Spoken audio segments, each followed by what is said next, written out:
So you recently returned from a family vacation to the Kingdom of Saudi Arabia and you have developed a slight cough. You snuggle into your sofa with a bowl of chicken soup and turn on the evening news. To your surprise, the top story highlights recent panic over a new deadly viral infection called Middle East Respiratory Syndrome, MERS or MERS. Should you call your doctor? Should you call an ambulance? Or should you simply tuck yourself into bed after 2 ibuprofen tablets and ignore the news altogether?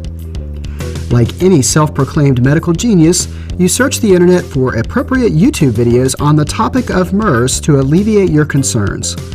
Apparently, Middle East Respiratory Syndrome is caused by a coronavirus, which is a large family of viruses that cause disease in humans and animals. This is the same class of virus that caused severe acute respiratory syndrome, or SARS, in recent years.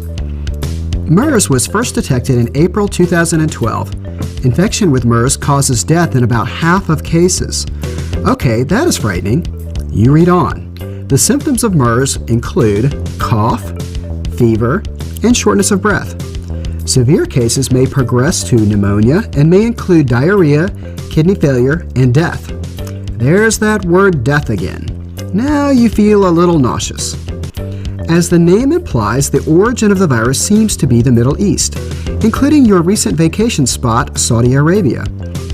Recently, there have been documented cases in Europe, and as of May 2014, the United States had 1 documented mild infection. These cases occurred in people who had recently traveled to the Middle East. Scientists investigating the origin of the virus believe that it may have originated from domesticated camels. You recall several fun nights of disco dancing with Marcus the camel and begin to have some regrets.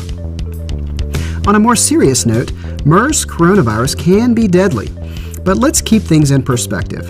First of all, most strains of coronavirus are mild. Some strains of coronavirus cause the common cold. You have likely had a case of coronavirus yourself.